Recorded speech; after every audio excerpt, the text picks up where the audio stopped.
off of that. And we are right back here with the Liberty Hour, and we were talking about the NFL national anthem issue.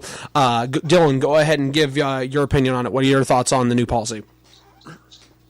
I just think the fact that they've made it such a big deal and blown it out of proportion, that it's such a disrespectful protest and blah blah blah blah blah, and you should stand up for your flag. They've literally shot themselves in the foot. If they didn't want it to be such a big deal, then you shouldn't be making policies that you have to do. You should just act like it's not even happening. And so what I was saying while we're at break is the Republican side is getting triggered just as quick as the liberals do that need their safe spaces, that need their little microaggression. Stay away from me because I can't hear that word. Oh, I can't see a black guy kneeling down for the national anthem. Like, why? It is not a big deal. And especially when there are problems in society, whether people want to agree with it or not, someone feels that there's problems in society and that's how they're going to do it. And now they're like, oh, go run into the locker room because we don't want to see your face on camera of you kneeling. And that's just ridiculous to me. I think it's not that big of a deal if you don't make it that big of a deal, and it's their own right to express themselves on how they feel about the country. There's never been a law that's saying you can't have ill feelings towards America and still be a citizen. So that's my 2 cents. What's the word in 1984? Big Brother? Yeah. What do they say? You can't speak out of the. Oh God! You can't speak out against the government. Yeah, what's the word they use? It's called. I can't think of it right now. But no, I know what you're talking about, and you're definitely right. So I have a lot of different angles, different viewpoints when it comes to this. So first, I'll go ahead and take it from this perspective.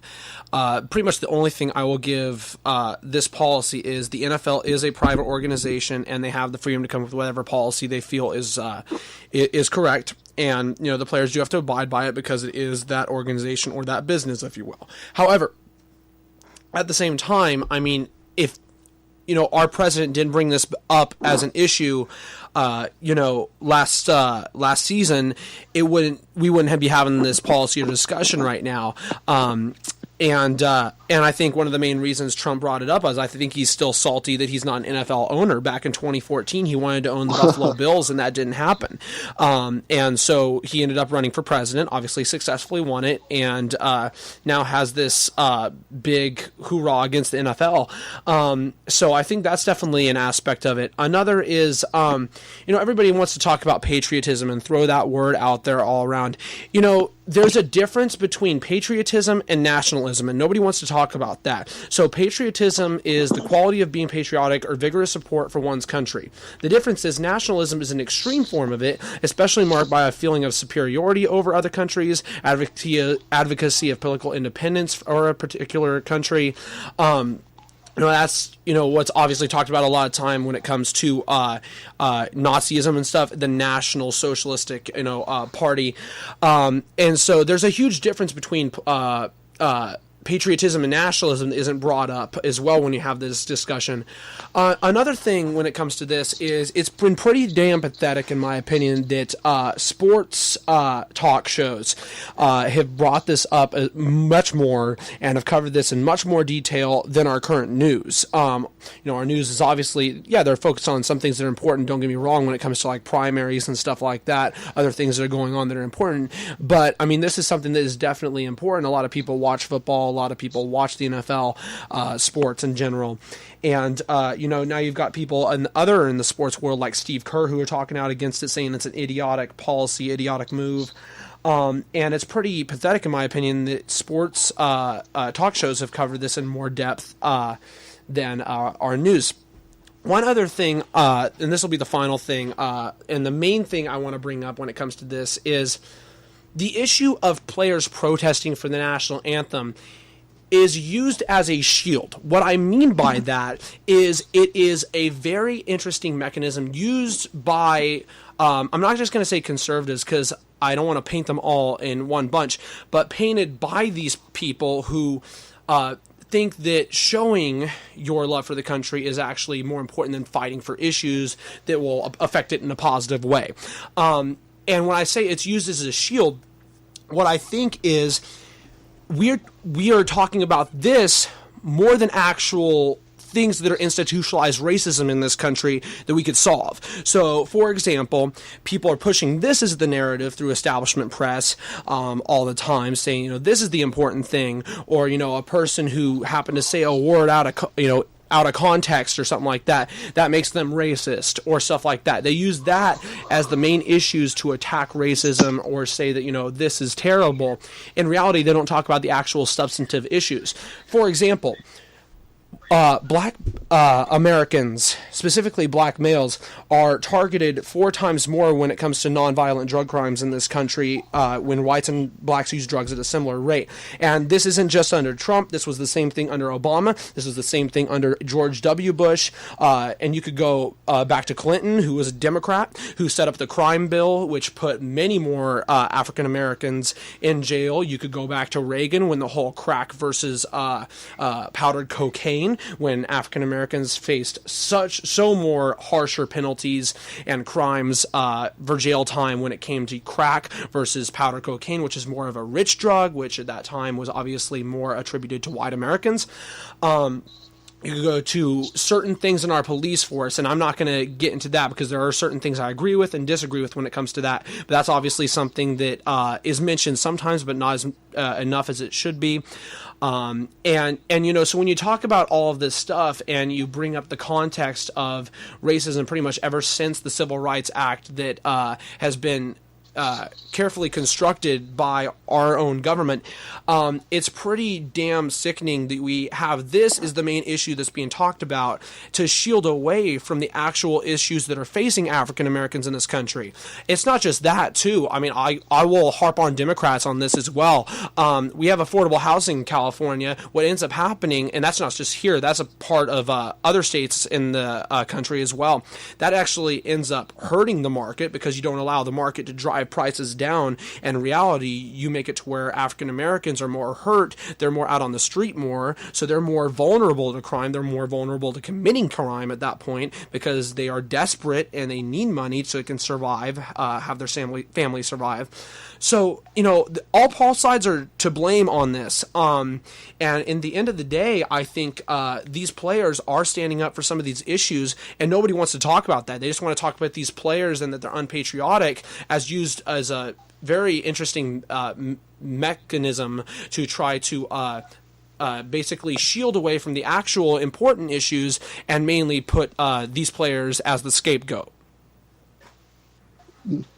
Yeah. 100%.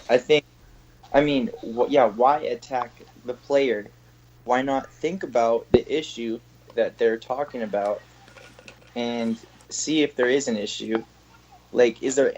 I don't think they're actually trying to look at the substance. They just want to. Oh, I don't want to hear that. Oh, I don't want to hear police brutality, or I don't want to hear there's institutional racism. So just shy away from it, and we'll just keep pretending like it's not happening. Now, do I think it's totally happening at like a super crazy extent?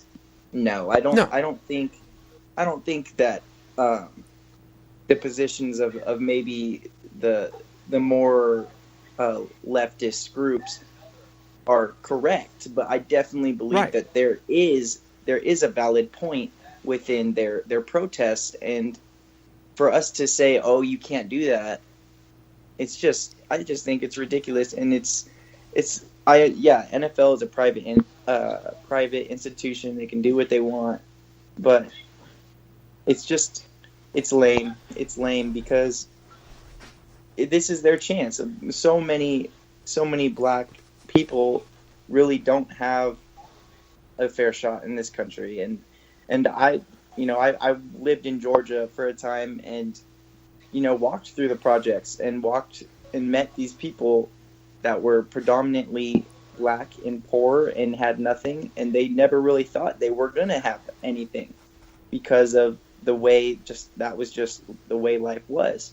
And so I think there just needs to be a change within both sides, both communities, and we need to start working together rather than just dividing each other and pointing fingers, because it's not getting us anywhere. It's just creating more hate and creating this narrative that there's, double the amount of racism than there actually is. Let's just fix the things that we're so close to fixing. No, you're definitely right. And, to expand on that, obviously, there is still racism in this country. I mean, we saw that with Charlottesville. We've seen that with many cases out there, institutionalized and even private. But, you're right. It's not all conservatives. I mean, I don't agree with Black Lives Matter on everything that they say. I think that there's definitely a lot of people who are more on the left that definitely there's a big part of them that try to I don't want to say shield away from the issue, but what they actually advocate for ends up shielding away from the actual important issue. So, for example, what was in the news last week was, this can be debated, but this is just my take on it. It was a Kendrick Lamar concert last week. He had this one girl come up on stage and was singing around to one of his songs that, happened to have the N-word in it.